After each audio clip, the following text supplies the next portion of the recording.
Assalamualaikum warahmatullahi wabarakatuh. Dengan saya Nurlan Saputri, NIM 2365005. Pada video kali ini kita akan membahas mengenai hasil review materi dari mata kuliah Cyber Security berupa panduan analisis studi kasus hukum cyber dengan tujuan pembelajaran mengenal metodologi struktural untuk profesional hukum dan forensik digital. Kita langsung saja pada materi pertama, esensi studi kasus dalam hukum cyber.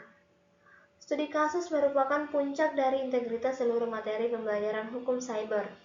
Setiap elemen mulai dari teori hukum, regulasi, hingga teknik forensik digital bersatu dalam satu analisis holistik. Dari pendekatan integritas ini memastikan bahwa tidak ada aspek penting yang terlewatkan dari analisis kasus. Pendekatan analisis bertahap ada 5. 1. Identifikasi fakta merupakan kumpulan dan dokumentasi semua fakta relevan dari kasus secara sistematis. 2. Klasifikasi isu hukum menentukan permasalahan hukum utama antara kategorikan berdasarkan hierarki kepentingan dan dikategorikan berdasarkan hierarki kepentingan. Ketiga, analisis bukti digital berupa evaluasi validasi dan kekuatan pembuktian dari setiap bukti elektronik yang tersisa.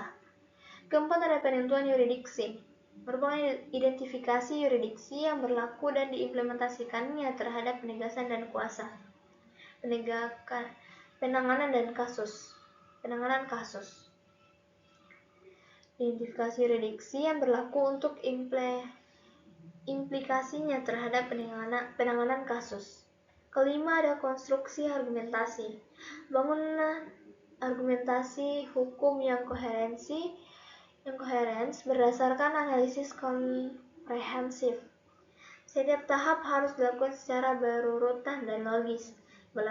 Melompati satu tahap saja dapat mengakibatkan kelalaian yang fatal dan keliru atau tidak komprehensif. Peran krusial bukti elektronik.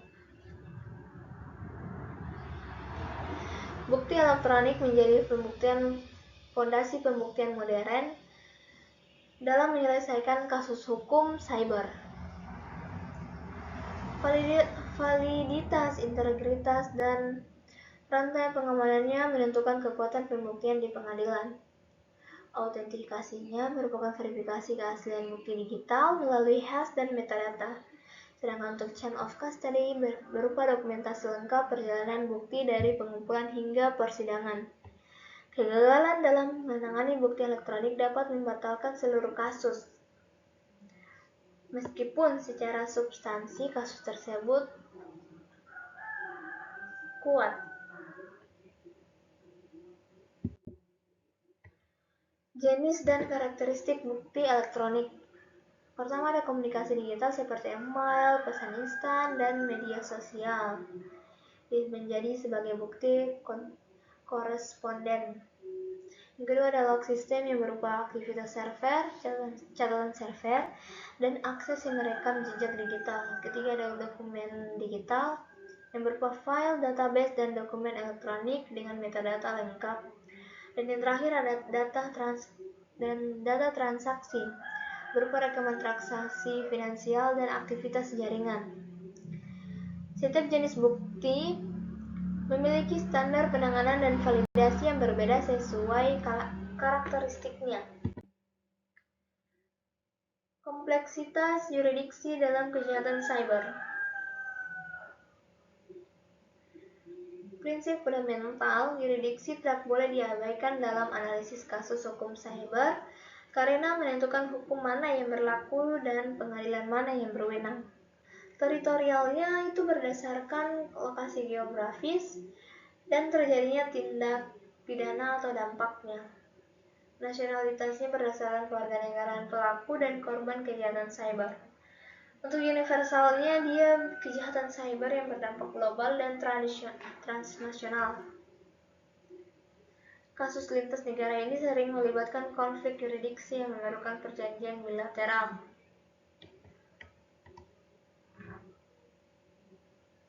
atau multilateral untuk menyelesaikannya.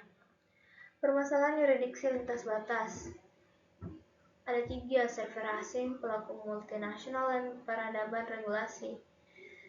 Server asing, data tersimpan di server luar negeri, memerlukan mutual legal assistance. Pelaku multinasional, pelaku beroperasi dari berbagai negara, menimbulkan kompleksitas penuntutan.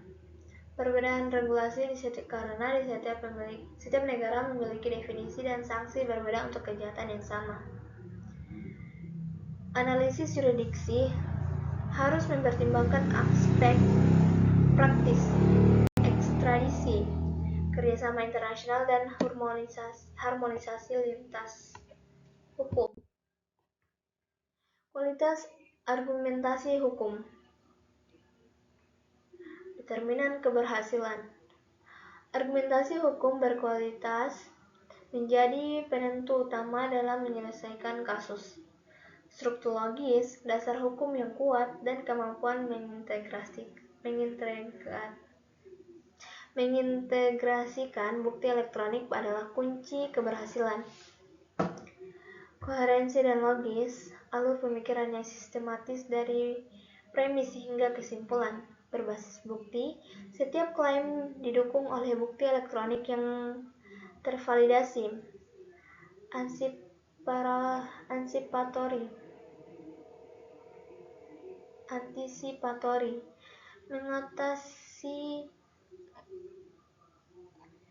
mengantisipasi dan merespon kontra-argumentasi pihak lawan.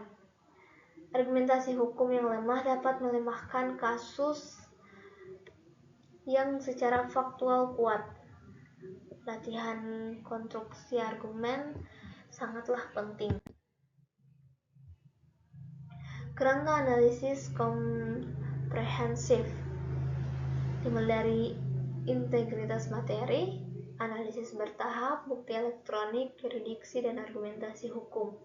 Dari kelima elemen ini membuktikan kerangka kerja yang sering terkait dan tidak dapat dipisahkan.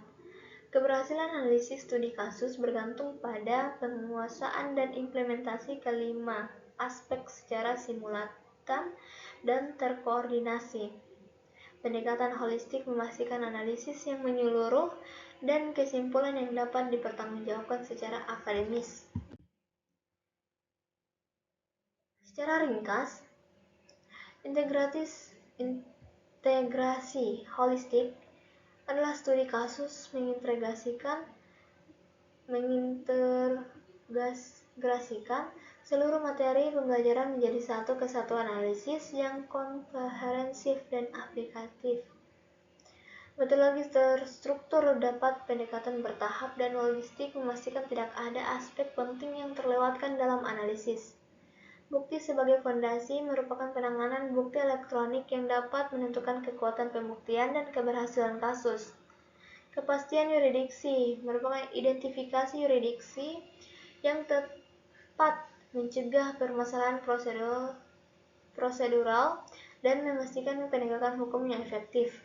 Argumentasi berkualitas merupakan konstruksi argumentasi yang logis, koheren, dan berbasis bukti yang menjadi kunci penyelesaian kasus yang memuaskan.